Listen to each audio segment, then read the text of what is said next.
Donc aujourd'hui, nous avons le grand plaisir de pouvoir vous parler de ce règlement zoné place communale de Molenbeek, qui est une commande faite par la commune de Molenbeek à ERU, le bureau études et recherches urbaines, qui est en fait l'ancien bureau délégation au développement de la ville et qui a donc eu une pratique pendant plusieurs années à la ville de Bruxelles et qui a en fait réalisé un règlement zoné pour la Grand Place, les abords de la Grand Place, qui a été avalidé par la ville de Bruxelles en 2009, voilà, je vais dire 2010, le temps passe, et qui a donc été une première en fait dans ce domaine-là, un règlement communal zoné, qui avait comme particularité de traiter spécifiquement des problématiques du quartier autour de la Grand Place, et notamment les problématiques liées au commerce, à l'image commerciale, mais aussi aux accès vers les étages des immeubles, et donc à la résolution d'un vide locatif de ces immeubles. Donc ce règlement zoné pour la Grand Place a été fait en étroite collaboration avec les services de la ville, et c'était ciblé donc sur une thématique très spécifique. Ici, en 2014, la commune de Molenbeek confie à l'ERU un règlement zoné sur son centre historique. La mission est confiée dans l'idée de compléter d'autres réflexions que la commune menait sur le règlement communal. Et nous remercions aujourd'hui de voir les personnes de la commune dans les salles. À l'origine de cette commande, il y avait deux éléments importants pour les pouvoirs publics. C'était l'idée que la place communale allait renaître sous une forme beaucoup plus apaisée dans le cadre du contrat de quartier et sous forme d'un espace partagé, c'est-à-dire dégagé de tout l'envahissement automobile et rendu à une animation des citoyens. Et enfin, la question que toutes les communes connaissent, qui est la gestion des petits défauts, je dirais, d'aménagement, des petits problèmes de gestion des permis et de la gestion de la ville qui se passe aussi sans permis. Donc toute la réflexion sur le bâti courant.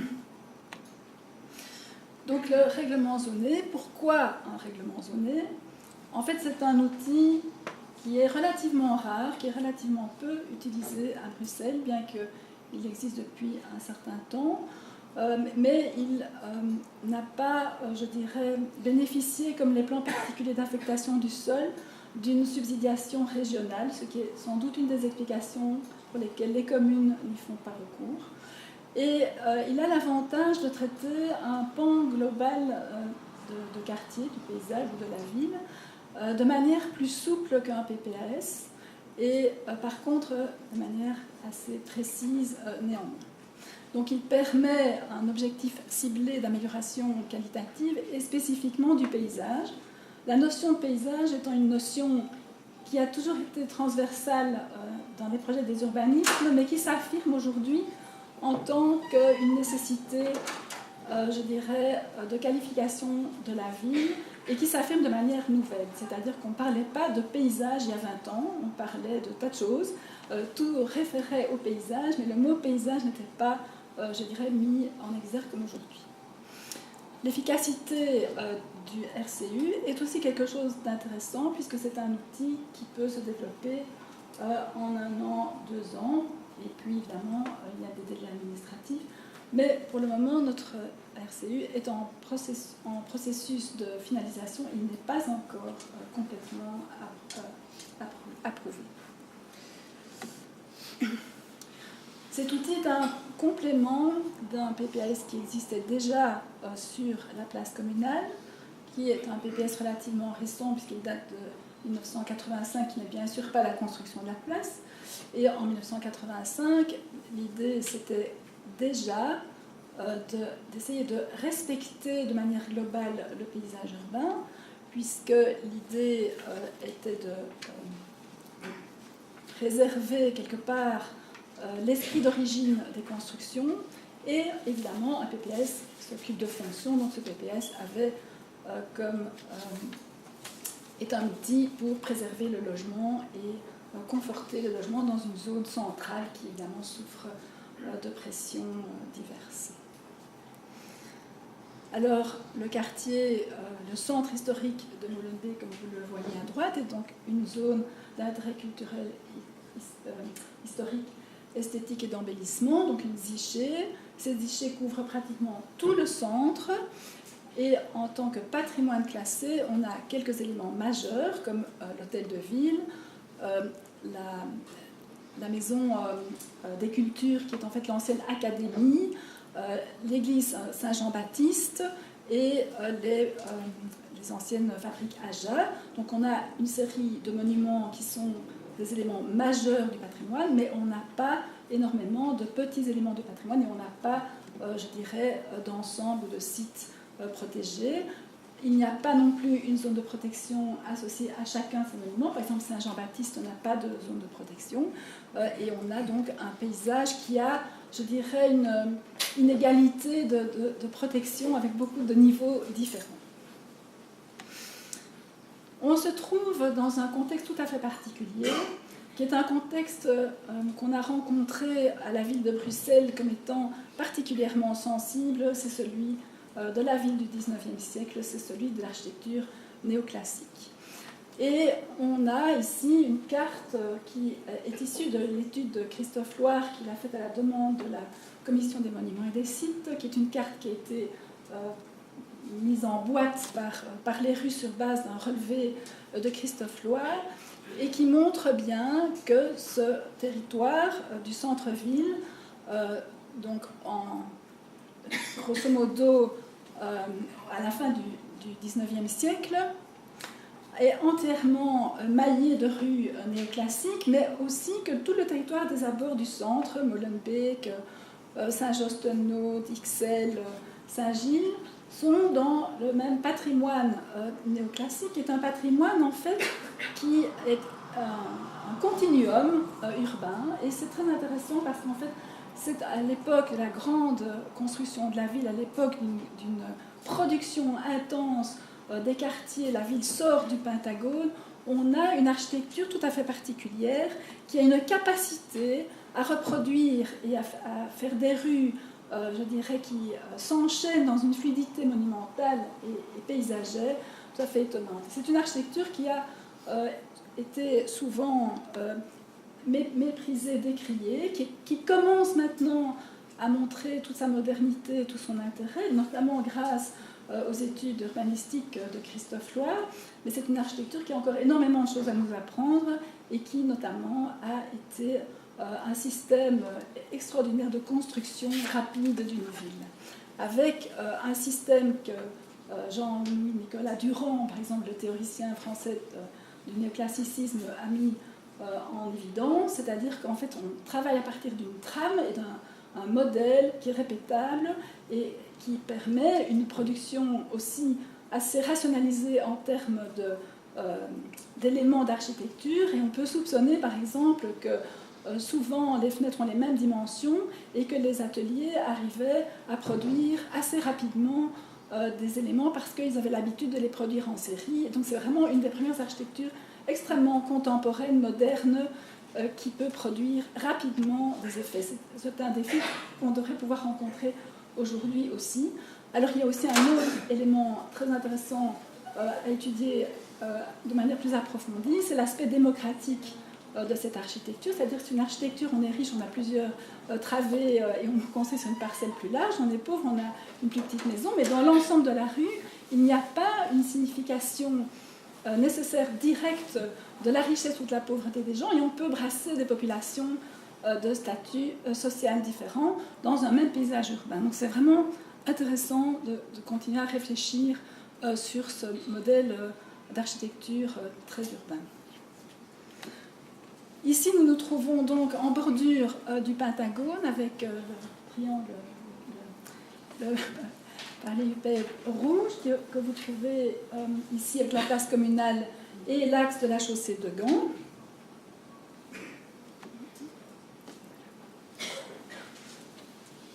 Oui, donc pour poursuivre, donc la commune de Molenbeek accorde une grande importance à son cœur communal, à son centre-ville. Donc, comme on peut le voir rapidement donc, sur cette photo aérienne, le cœur de la commune de Molenbeek a aussi une position tout à fait centrale dans la trame régionale, donc finalement directement liée au centre historique relié par le canal. Et comme le montre ici une carte du XVIe siècle, le caractère central a une belle continuité historique, puisque on peut apercevoir, si vous voyez bien l'image, le petit noyau villageois de Molenbeek à l'époque où la ville était entièrement, où le territoire était entièrement rural.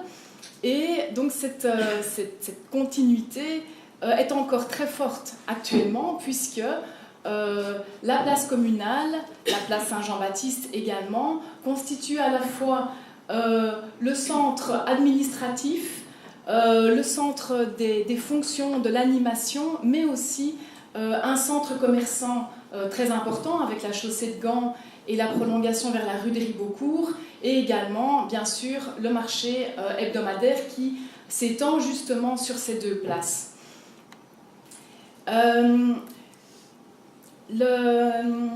Donc dans la suite de ce qui a été présenté tout à l'heure, donc dans la continuité régionale, c'est un quartier qui se caractérise par le 19e. Donc il est véritablement marqué par ce siècle dans son développement.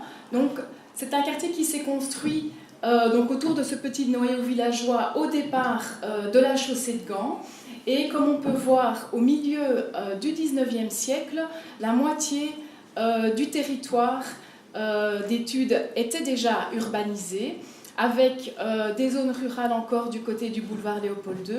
Et puis, en quelques dizaines d'années, l'ensemble du territoire a connu un développement spectaculaire, lié à l'industrialisation bien sûr, mais avec des percées de rues, et un développement de belles enfilades d'habitations, de maisons ouvrières, mais également d'habitations bourgeoises. Et c'est cette caractéristique de la ville du 19e qui nous a amené à proposer un périmètre d'études, d'analyse dans un premier temps qui soit plus large que cette place communale en elle-même. Parce que donc on l'a précisé en introduction, la volonté de la commune de Molenbeek était réellement de valoriser le bâti de la place communale dans la suite du réaménagement de l'espace public, mais il nous a semblé intéressant, après cette première observation historique, de pouvoir observer donc le quartier sur le territoire que nous avons délimité par des limites relativement objectives, physiques, donc avec le canal d'un côté, le boulevard Léopold II, et du côté nord-ouest, c'est finalement la limite communale avec la commune de Kuckelberg qui a fait la délimitation. Donc on s'est plutôt orienté vers une limite par l'intermédiaire de grands axes, en gardant néanmoins toujours un point d'attention beaucoup plus important sur ce centre que constitue la place communale, mais également la place Saint-Jean-Baptiste, donc on y reviendra par la suite. Et ce que nous avons pu observer dans ce quartier, c'est effectivement la prévalence de la qualité d'ensemble du bâti, donc avec de nombreux ensembles urbains. Et s'il y a bien effectivement cette prédominance néoclassique, il y a également de nombreux ensembles urbains représentatifs de différentes typologies.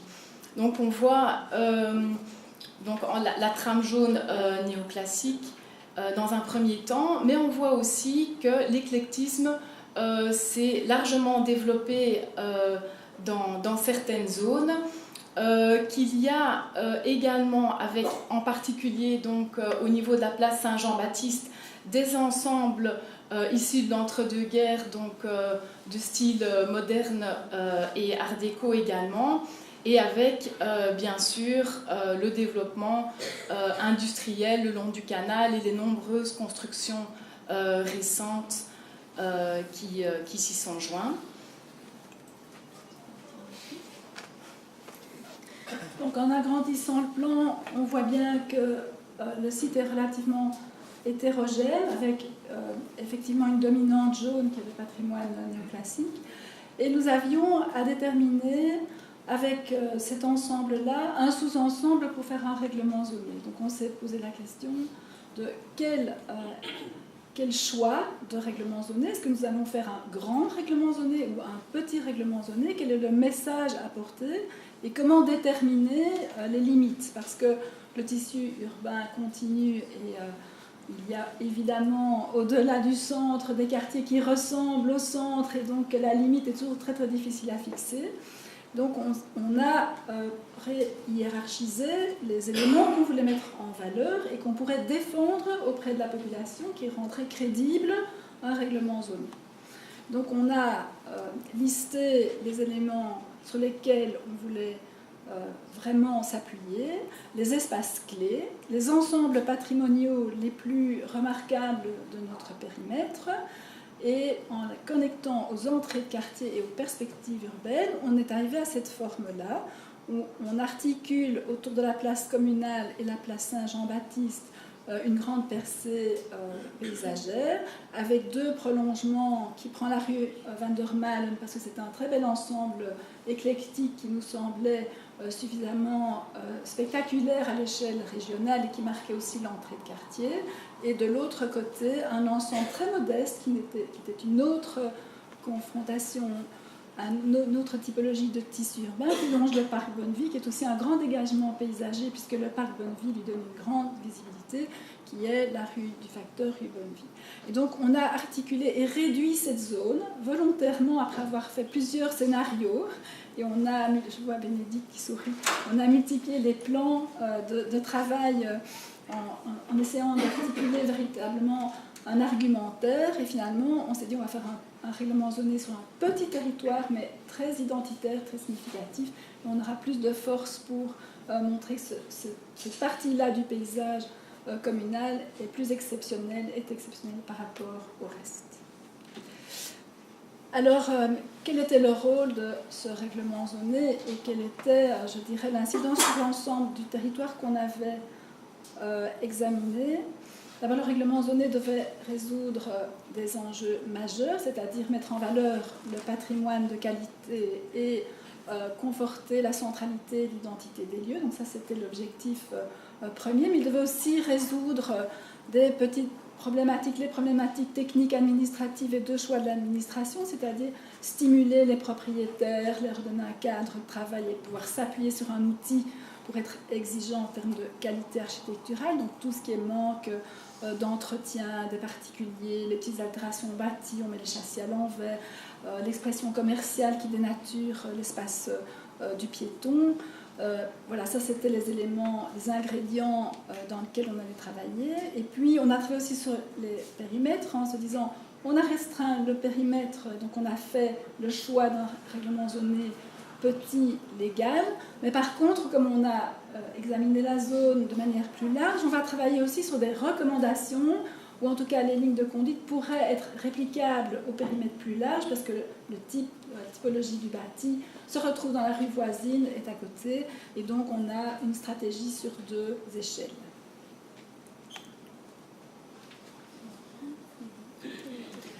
Voilà, donc on a ce grand périmètre qui est le périmètre de recommandation.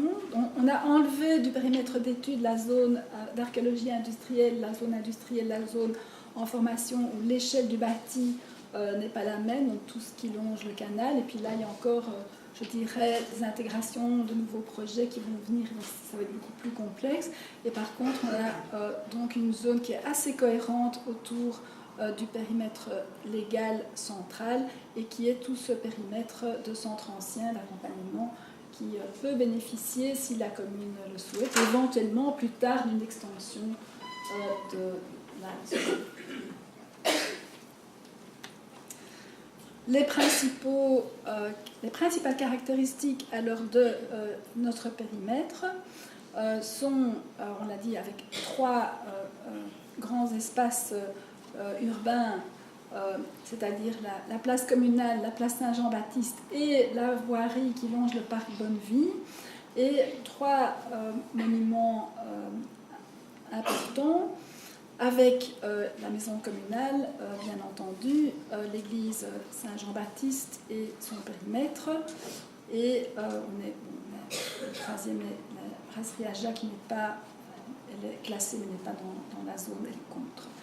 Et on a alors des typologies d'ensemble très marquées, des ensembles paysagers que nous avons entourés en vert ici, l'ensemble de la place communale, l'ensemble de la rue Van der Malen, un ensemble de la rue du Comte de Flandre, les immeubles qui bordent Saint-Jean-Baptiste et les petites maisons rue du Facteur, rue Bonnevie. Donc nous allons donc mettre en valeur ces ensembles avec les prescriptions. Voilà l'ensemble de la place communale. Quand on le voit de près, évidemment, il y a des nuances de détails et de couleurs qui font penser qu'on n'a pas tout à fait la cohérence d'origine.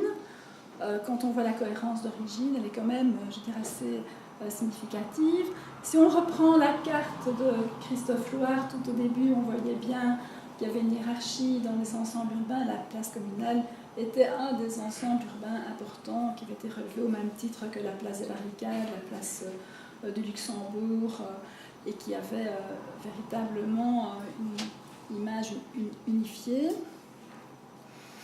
Ici, dans la place communale, il y a des petites divergences. Il y a un immeuble qui est surélevé, il y a un immeuble qui n'est pas exactement, je dirais, de même style, mais qui se font dans le paysage parce que finalement, les compositions générales ou les lignes de corniche, je veux dire, s'accordent relativement bien. Il ne faut pas non plus que ce soit des ensembles ennuyeux, parfaits, etc. Et je veux dire, il y a une impression générale qui se dégage.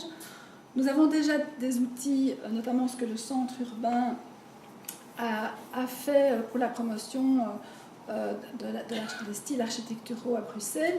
On a déjà des outils qui indiquent quelques clés de lecture de ce patrimoine, donc cette typologie d'architecture néoclassique dont on sait qu'elle repose sur toute une série de codes et de règles qui se répètent. C'est cette architecture qui est reproductible en série et qui permet ici d'identifier une typologie particulière plutôt tardive, avec des rez-de-chaussée souvent dans un matériau qui fait socle et qui tranche un peu avec les étages, une architecture déjà assez ornementée avec des balcons, avec des cadres autour des fenêtres. Donc c'est une architecture qui n'est pas la toute première période néoclassique avant 1860, c'est déjà une architecture un peu plus chargée, un peu plus historiciste. Un ensemble qui est vraiment très intéressant, c'est celui qui est réalisé en même temps que l'église Saint-Jean-Baptiste, qui a été conçu de manière à faire véritablement une enfilade d'immeubles assez expressifs, expressionnistes même, avec pas mal de balcons arrondis, des matériaux intéressants, des jeux de briques, des calpinages dans la brique tout à fait étonnants, et on verra un peu plus tard dans les planches les caractéristiques qu'on en a relevées. Ce sont des bâtiments plus élevés, on change de typologie, on n'est plus dans la maison, on est dans l'immeuble à appartement, donc on est dans les années 30, et donc on a quelque chose d'assez caractéristique. Et c'est assez rare à Bruxelles d'avoir des ensembles urbains qui soient à la fois une typologie, je dirais, d'espace restreint presque complet, donc on a 2 rues autour de Saint-Jean-Baptiste, associées à un monument lui-même art déco. Donc on a véritablement un petit microcosme assez rare et intéressant à mettre en valeur. Voilà quelques images de ces ensembles.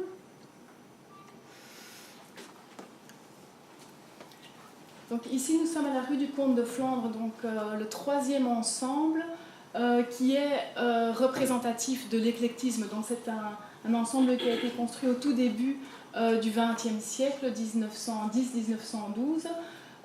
L'élément intéressant, c'est qu'il fait le lien entre les 2 places. Peut-être que la largeur de la voirie permet un peu moins d'avoir une perspective et une vue de l'ensemble. Néanmoins, il se distingue donc par ce petit immeuble d'angle qui permet de raccrocher donc la place Saint-Jean-Baptiste au début de cette rue. Et nous avons ici donc un exemple de l'éclectisme avec les caractéristiques de mélange de briques et de pierres. Et donc nous sommes aussi dans la même typologie que la place Saint-Jean-Baptiste avec des grands immeubles à appartements. Le quatrième ensemble est celui de la rue Van der Malen, pour lequel nous nous sommes posé pas mal de questions de l'intégration ou non dans le règlement, ce qui nous a incité à considérer cet ensemble comme méritant donc, des prescriptions plus précises réglementaires. C'est la remarquable unité au niveau de l'architecture et le fait que l'ensemble de ces maisons ont été construites sur une période très courte. Comme on le voit ici sur le plan, la rue Van der Malen n'existait pas, donc c'est le plan POP de 1866. Elle a été percée en 1880 et l'ensemble de cette maison, la quasi-totalité, ont été construites à cette époque, donc avec un néoclassicisme plus tardif, teinté d'éclectisme. Donc comme on le voit, une belle perspective et donc une belle porte d'entrée au quartier au départ du canal. Un autre élément qui nous a incité à avoir un règlement qui couvre cette rue, c'est le fait que c'est une rue qui est très bien préservée et qui comprend encore de nombreux éléments et notamment de nombreuses portes d'origine. Et donc dans un objectif de préservation donc, du patrimoine, ici, à la rue Van der Malen, ça a tout son sens. Et enfin, oui, donc ici de nouveau, des éléments de détail. Oui, donc, les caractéristiques donc, de ce néoclassicisme plus tardif sont notamment donc, la travée centrale fortement marquée, des balcons filants également. Et ici, on a pris quelques photos, mais on a vraiment cette belle continuité sur l'ensemble de la rue. Et donc enfin, le dernier ensemble, c'est celui de la rue du Facteur, rue Bonnevie, qui lui, par contre, bénéficie d'un beau recul, donc, comme Marie l'expliquait, avec une belle visibilité, avec l'aménagement du parc Bonnevie devant. Donc nous sommes dans du patrimoine beaucoup plus modeste, un néoclassicisme plus ancien, mais beaucoup moins ornementé, donc qui peut-être pour tout un chacun peut nécessiter la nécessité de préservation semble moins évidente, mais c'est justement par une gestion d'ensemble de ce type de bâtiment qu'on valorise les qualités. Donc, comme on l'a illustré sur la photo de droite, ce qui fait la caractéristique, c'est cette composition très fortement marquée de lignes horizontales et verticales. Et on a les cordons, petits éléments très légers qui permettent d'avoir cette structure. Et donc, la nécessité de pouvoir traiter de même manière ces cordons permet justement d'avoir une esthétique d'ensemble beaucoup mieux préservée. Et ici, donc, on voit typiquement trois maisons, donc un ensemble architectural à l'intérieur de ce plus grand ensemble, où on voit des différences de traitement, avec notamment la couleur de l'enduit qui est différente, les divisions de châssis qui ont été changées. Donc ce sont des petits éléments qui, à partir du moment où ils sont rétablis, permettent d'avoir plus de cohérence.